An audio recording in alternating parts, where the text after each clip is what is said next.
నేను మీ శ్రీవల్లి ఇవాళ మంచి మంచి ముచ్చట్లతోని మీ ముంగటికి వచ్చిన చలో షురు చేద్దాం. ఇక పొద్దుగాల లేవంగానే భక్తి పాటలు, తానం చేసి పోగానే మన ఇంటి ముందటనే దేవుడు. ఇక ఆఫీసుకు పోయేటప్పుడు దండం పెట్టుకొని బయలుదేరి సాయంత్రం రాగానే పూజలు, పులిహోరలు, స్వీట్లు, భజనలు, డాన్సులు, గల్లి గల్లి అంతా ఒక్క తాన గుడి సంబురంగా ఉండేది. ఇక రేపటి నుంచి అవి ఉండయుల్లా అయ్యా ఎట్లా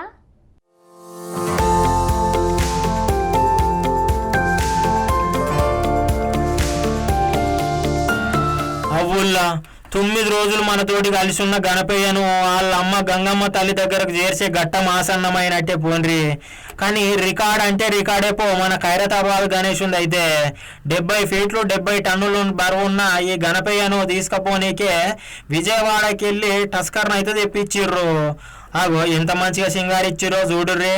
ఇవాళ పొద్దుగాల 7 గంటలకు టస్కర్ ఎక్కి ఆయన పయనమైండు మన గణపయ్య. ఇక అందరి నజర్ అయితే బాలాపూర్ లడ్డు మీదనే ఉన్నట్టుంది కదా. ఇక ఈ లడ్డు అయితే 25 లక్షలు పలికింది నేరుడు. ఈసారి కమిటోళ్ళు కొత్త రూల్స్ పట్టుకొచ్చిరటనుళ్ళు గదేంది అంటారా. ఇక ఈ తాప పోటీలో పాల్గొనేటోళ్లకు 27 లక్షలు డిపాజిట్ చేయాల్సిందేనట. అయితే ఈసారి బాలాపూర్ లడ్డు తినే అదృష్టము కొలను శంకర్ రెడ్డి అనే గీ అన్న దక్కించుకున్నాడు. ఇంతకు లడ్డు ధర ఎంత అనుకుంటుర్రు? 30 లక్షల 1,000 రూపాయలట అక్షరాల.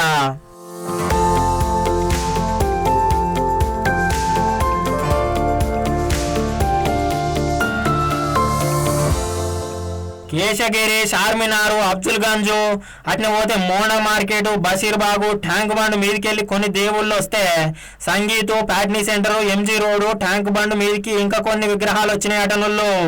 ఇగో ఇటుకెంచి ఆర్టీసీ ఎక్స్ రోడ్, నారాయణగూడ అట్నే పోతే హిమాయత్ నగర్, ట్యాంక్ బండ్ మీదకి కొన్ని దేవుళ్ళు వచ్చిర్రు గణపయ్యలు.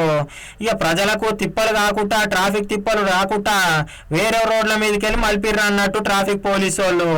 అయితే దారి పొడుగుతా నీళ్ళ తిప్పలు, అన్నము ఏం తిప్పలు ఉండకుండా నీళ్లు, అన్నదానాలు, పులిహోర పొట్లాలు, ఇక నీళ్ళ ప్యాకెట్లు అన్ని వంచిర్రు అన్నట్టు జోరుగా వంచుతురట. ఇక 2,500 మంది పోలీసు వాళ్ళు గస్తీ కాస్తుర్రు.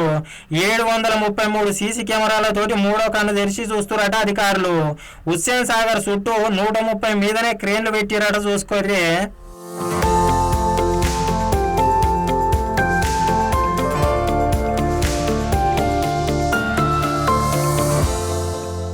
ఇక పబ్లిక్ తిప్పలు అరుచుకునేటందుకు, గణపయ్యలను సాగనంపేటందుకు ఖుద్దు సీఎం సారే వచ్చిండట. నుళ్ళు పబ్లిక్ తోటి మాట్లాడి తక్లీఫ్లు అరుచుకొని క్రేన్ డ్రైవర్లకు విశ్రాంతి కావాలని డ్రైవర్లతోటి మాట ముచ్చట చేసిండు అన్నట్టు జరిసేపు.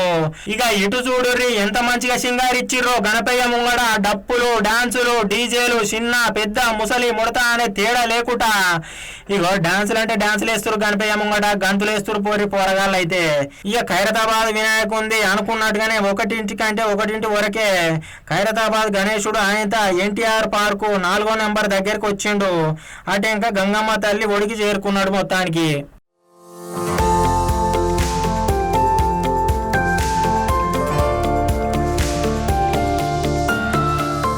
చెప్పేటోళ్లకు ఈనేటోడు లోకు అన్నట్టే ఉన్నది కదా. ఒకలేమో ప్రజాపాలన, ఇంకోలేమో విమోచనం, ఇంకొకలేమో విలీనం, మళ్ళొకలు విద్రోహం. ఇగో గిట్ల నడుస్తుంది సెప్టెంబర్ 17 అంటే ఇయాల్టి దినమేనులా. ఇక ఈ వార్త చూసినాక మీరేమంటారో మీ ఇష్టం. ఇక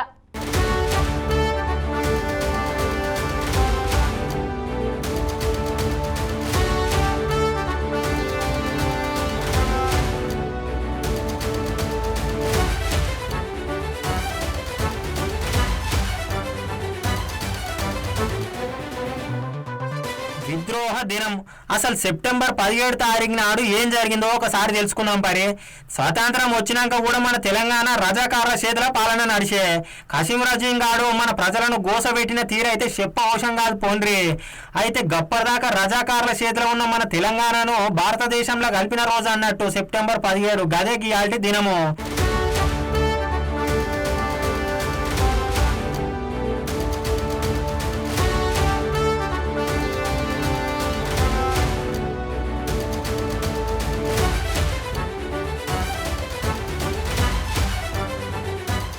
ఇక ముందుగాల మన జాతీయ పార్టీ అయిన కాంగ్రెస్ పార్టీ ప్రజాపాలన అని ఇటు చూడండి మన సీఎం సారు ముందుగాల గన్ పార్క్ దగ్గర ఉన్న అమరవీరుల నివాళులు అర్పించి అటెంక పబ్లిక్ గార్డెన్ లో పోయి జాతీయ జెండాకు వందనం చేసి మన తెలంగాణ రాష్ట్రీయ గీతమైన జయ జయ హే తెలంగాణ గీతాన్ని ఆలపించిండు. అటెంక మైకుల ముంగడికి వచ్చి ఇట్లా మాట్లాడుకొచ్చిండు. ఆనాటి సాయుధ పోరాటంలో ప్రాణాలు వదిలిన అమరవీరులకు ఈ సందర్భంగా ఘనమైన నివాళిని అర్పిస్తున్నాను. 4 కోట్ల తెలంగాణ ప్రజలకు ప్రజాపాలన దినోత్సవ శుభాకాంక్షలు తెలియజేస్తున్నాను. ఇక్కడ చూడరి బీజేపీ వాళ్ళు పరేడ్ గ్రౌండ్ లో ఏర్పాటు చేసిన విమోచన సభకు కేంద్ర మంత్రి కిషన్ రెడ్డి అమరవీరుల స్తూపం దగ్గర అమరవీరులకు నివాళులు అర్పించి ఇక ఇట్లా పోలీసుల గౌరవ వందనం అందుకొని డప్పు సప్పులతోని మైకుల ముంగడికి వచ్చి ఇట్లా మాట్లాడుకొచ్చిండు. కృష్ణాచార్యులు ఓ నిజాం పిశాచమని గర్జించాడు. ఆయన నిజామాబాద్ జైలులో ఉన్నప్పుడే నా తెలంగాణ కోటి రతనాల వీణ అనే గేయాన్ని ఆ యొక్క నిజామాబాద్ జిల్లా కిల్లా గోడలపై రాశాడు. ఇక ఇటు చూడరి బీఆర్ఎస్ పార్టీ వాళ్ళు జాతీయ సమైక్య దినోత్సవాన్ని వాళ్ళ పార్టీ ఆఫీసులో జెండా ఎగిరేసి అటెంక తెలంగాణ తల్లికి క్షీరాభిషేకాలు చేసి బీఆర్ఎస్ పార్టీ కార్యకర్త పుట్టినరోజు సందర్భంగా అదే మహమ్మద్ కుమారునికి కేకు తినబెట్టిరట. అటెంక మైకుల ముంగడికి వచ్చి ఇట్లా మాట్లాడిర్రు. వాళ్ళ పార్టీ కార్యకర్తలకు తెలంగాణ తల్లి విగ్రహం పెట్టాల్సిన చోట రాజీవ్ గాంధీ విగ్రహం పెట్టిరని తెలంగాణ అంతటా తెలంగాణ తల్లికి క్షీరాభిషేకాలు చేయాలని పిలుపునిచ్చిండు. ఎక్కడికక్కడ తెలంగాణ తల్లి విగ్రహానికి లేదా తెలంగాణ తల్లి పటానికి పాలాభిషేకం చేయమని చెప్పినాం. ఇంకో పక్క ఎర్రన్నలు అంటున్న మాట ఏంటంటే తెలంగాణను తీసుకుపోయి విలీనం చేసిండ్రని, ఇది విలీన దినమని ఎర్రన్నల మాట. అయితే ప్రజా సంఘపోళ్ళు అనే మాట ఏంటంటే ప్రజల ధన మాన ప్రాణాలను హరించి ఊచకోత కోసిన రోజు కాబట్టి ఇది ముమ్మాటికి విద్రోహ దినమే అని ప్రజా సంఘాల్లో అంటున్న మాట. ఇగో గిన్ని తీవ్రం నడుస్తున్న సెప్టెంబర్ 17 నాడు పంచాయతీలు. ఖైరతాబాద్ గణపయ్య ఎత్తు ఎక్కువ ఉంటాడు కాబట్టి ఫేమస్. బాలాపూర్ గణపయ్య లడ్డు ఎక్కువ రేటు పోతుంది కాబట్టి ఫేమస్. కానీ వేరే రాష్ట్రాలల్లో తెలియదు కదా మనకు. ముంబైలో ఒక గణపతి మస్తు ఫేమస్ అటుల్లా. ఇంతకు గణపతి పేరేంది, ఆ గణపతి ప్రత్యేకత ఏంది, ఇక ముంబైలో ఏడబెడతారు, ఎందుకని ఇంత స్పెషలు, ఆ గణపయ్యకు పూజలు కూడా ఎట్లా చేస్తారు, మన లెక్క 9 ఒత్తులు ఉంచుతారా లేకపోతే 11 ఒత్తులు ఉంచుతారా? ఇక ఈ ముచ్చట్లన్నీ తెలుసుకోవాలంటే ఈ వార్త చూడాల్సిందే. మరి ఇంకెందుకు లేటు చూసొద్దాం, చలో ముంబై.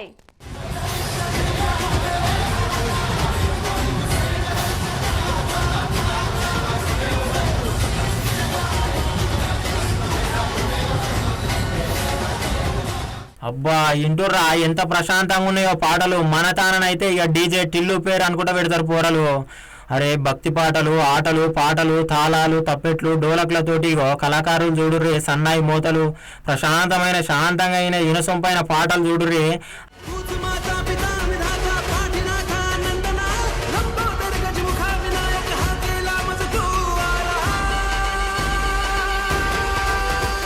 అక్కడి డెకరేషన్లు, రూల్స్, రెగ్యులేషన్స్ అంతా అలాగున్నాయి పోండ్రి. గణపయ్య రూపం చూస్తానైతే రోమాలు నిక్కబడవాలి. అరే నీళ్లు సుధా నిమజ్జనానికి మంచినీళ్ళ చెరువులనే వేస్తారట చూడుర్రి. అరే మన తానైతే ఆయన మూసీ నది ఉన్నదిగా మన ట్యాంక్ బండు, ఆడ క్రేన్లకి వెళ్ళి నెడుతుంటారు. ఇక అవసరమైతే ఇంకా రకరకాలు చేస్తుంటారు. వినాయకుడు మునుగ కుట్టి అది చెప్పొద్దు, సాంశరణం అన్నట్టే అయిపోతుంది. ఇగో పుష్ప, బాహుబలి, కబాలి అనుకుంటా మన తాన కథల వాడుకుంటా వినాయకుడు పెడతారు. కానీ అక్కడ మాత్రం గట్లుండదు. అత్యంత సంపన్న గణనాథుడట. చవితినాడు పూజలు అందుకుంటాడు. ఇక ముంబై జిఎస్పి సేవా మండలం ఏర్పాటు చేస్తుంది అన్నట్టు. లాల్ బాగ్జా రాజా సర్వజనిక గణేష్ ఉత్సవ కమిటీ వాళ్ళు పెడతారట ఈ వినాయకుడిని. ఇక పండుగ ఘనంగా నిర్వహిస్తారట చూడుర్రి. ఇది నిర్వహించనీకట 400 మంది పని చేస్తారట. నువ్వు ఇక్కడ వచ్చిన ఫండ్స్ మొత్తం ఏం చేస్తారంటే ఎరికేనా, ఏందన్నా ఇక మొన్న గడ కాలువలు వచ్చి కొట్టుకపోయినాయి కదా, గసంటి జాగాల వరద బాధితులకు సాయం అందిస్తారన్నట్టు వేరే రాష్ట్రాలకైనా సరే. ఎంత మంచి అపోచన చూడుండ్రి. ఇక మనోళ్ళు అయితేనేమో 4 కాటన్ల బీరు తెచ్చుకొని అలగ్గున లేపి పడేస్తుంటారు.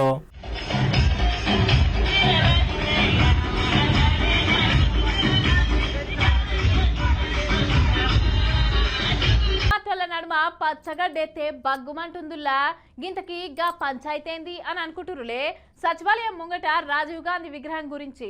ఇక బాహుబలి సినిమాల బలాల్ దేవుని విగ్రహం తీసేసినట్టు మేము అధికారంలోకి రాగానే విగ్రహం తీసేస్తామని కారు పార్టీలు, రా చూసుకుందామని చెయ్యి పార్టీలు. ఈ రోజు ట్విట్టర్లో పెడుతున్నాడు, అమెరికా పోయి కంప్యూటర్ చదువుకున్నా అంటున్నాడు. ఆ కంప్యూటర్ని పుట్టించింది, ఈ దేశానికి పరిచయం చేసిందే రాజీవ్ గాంధీ సన్నాసి. రాజీవ్ గాంధీ గారు కంప్యూటర్ కనిపెట్టిండట. ఇక నీకు ఎంత తెలివి ఉందో దీన్ని బట్ట చెప్పొచ్చు. అయ్యా రేవంత్ రెడ్డి గారు, నీకు తెలియదు, దరిద్రం ఏంటంటే నీకు తెలియదన్న విషయం కూడా తెలియదు.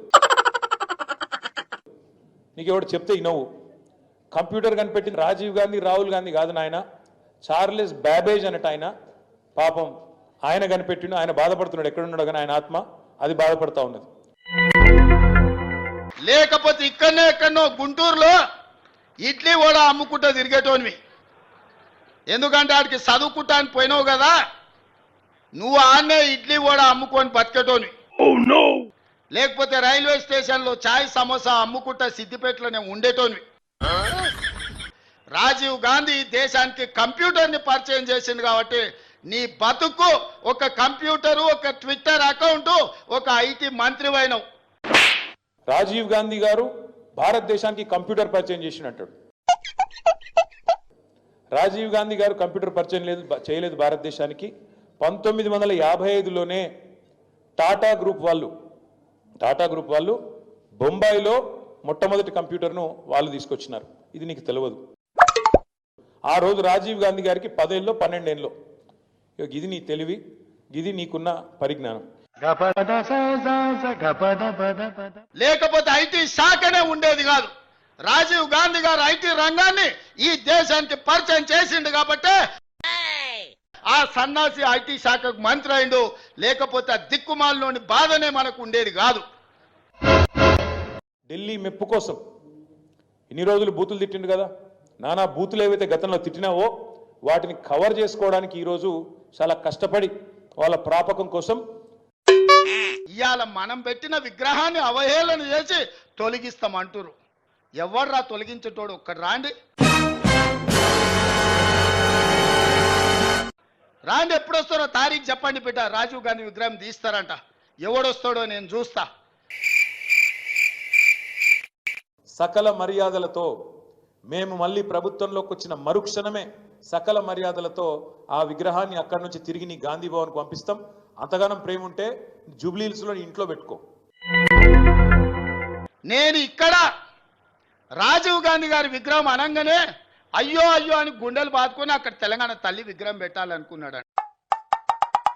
అంబేద్కర్ సచివాలయం నడుమ తెలంగాణ భవిష్యత్ తరాలకు, భవిష్యత్ పాలకులకు కూడా స్ఫూర్తిగా ఉండాల్సిన ఆ స్థలంలో ఎక్కడైతే తెలంగాణ తల్లి కొలువు తీరాలో అక్కడ నువ్వు 10 ఏళ్ళు ఏ గాడిద పండ్లు తోవినామని నేను అడుగుతున్నా. ఇక్కడ తెలంగాణ తల్లి విగ్రహం మేము పెట్టొద్దన్నమా? ఆ సన్నాసి సొంత విగ్రహం పెట్టుకుందామని ఇది రిజర్వ్ చేసి పెట్టుకున్నాడు. అంతగానం ప్రేమ ఉంటే జూబ్లీహిల్స్లో ఇంట్లో పెట్టుకో, లేదా ఇంకో కాడ పెట్టుకో. కానీ అక్కడ మాత్రం ఖచ్చితంగా తెలంగాణ తల్లి ఉంటది. ఇది జరిగి తీరుతుంది. లీడర్ అంటే రాజన్నే పోన్రి. పబ్లిక్ తిప్పలు అరుచుకున్నట్ల ఆయనే పోటీ, ఆయనకు ఎవరు లేరు సాటి. ఇంతకీ రాజన్న ఏం చేసిండు అని అనుకుంటుర్రా? చూడుర్రి మీరే.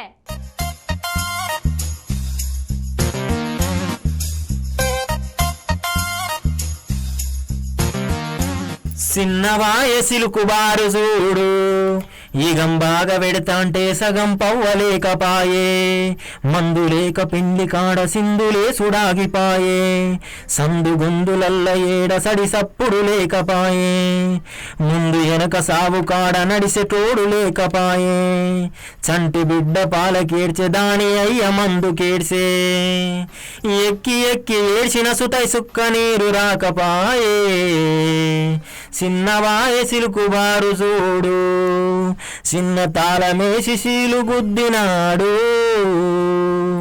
కోమటి రెడ్డి సల్లగుండ కంట నీరు గారకుండా, మందు బందు చేసినాడు మంచి రోజులిచ్చినాడు, చిన్నవాయే సిలుకు బొమ్మ చిరిగిపాయే, ఊరి బతుకు చితికిపాయే, గిట్లనే ఉన్నది పోండ్రి ఆయన మునుగోడు మందుబాబుల పరిస్థితి. ఎందుకని కాక అంటారులే. అగో రాజగోపాల్ రెడ్డి, కోమటిరెడ్డి రాజగోపాల్ రెడ్డి సారు మునుగోడ్ల ఆయన వైన్సులు పర్మిట్ రూములు తిరుగుకుంటా ఏం చేస్తుండో చూడురో పారి. ఇగో రాయల్ స్టాక్ రేట్ ఎంత, బ్లెండర్ స్ప్రైడ్ ప్రైస్ ఎంత, కింగ్ ఫిషర్ కిక్ ఎంత, మెన్షన్ హౌస్ మత్తెంత అన్నట్టుగానే ఇగో వైన్సులు దుకాన్లు ఏ బ్రాండ్లల్లో ఎంత సేల్ అవుతుంది. ఇక పోయి రిజిస్టార్ బుక్ల కమ్మలు ఎట్లా మర్రేసుకుంటా చూస్తుంటో చూడుర్రి. అందులో బెల్ట్ షాప్లకే మాల్ ఎక్కువ పోతుందట. అట్లా అమ్మొద్దని వైన్ షాప్ ఓనర్లకు హెచ్చరించుకుంటా ఆర్డర్ వేసిండు అన్నట్టు. ఇగో చెప్పు రాజన్న, ఎట్లెట్లుంది మందు దుకాన్లలో అమ్మకాల పట్టిక లిస్టు చెప్పుదేరా.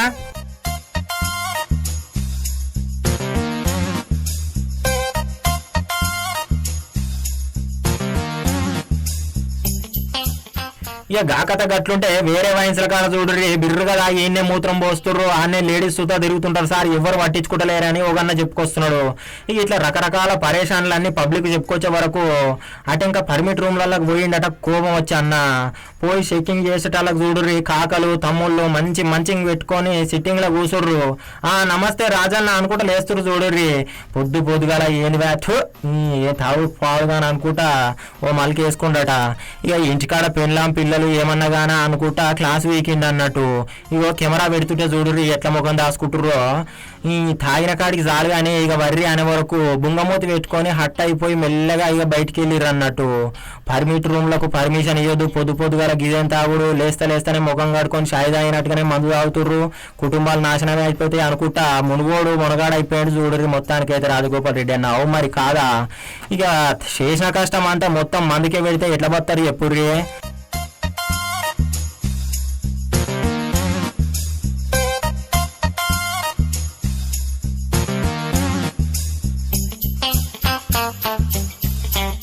కానీ రాజన్న అయితే మునుగోడు మునగాడే మరి.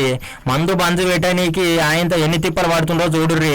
కానీ ఏ గూడానికి పోయినా పల్లెకు పోయినా కానీ మహిళా సంఘాలు యువజన సంఘాల కమిటీలు పెట్టి ఊరూరా బెల్ట్ షాపుల కోత బలి చేస్తుండి పోండ్రి. మరి కాదానుల్లా చేసిన కష్టం గిట్లా బుగ్గిపాలు చేస్తే ఏముంటుంది చెప్పుర్రి సంసారము.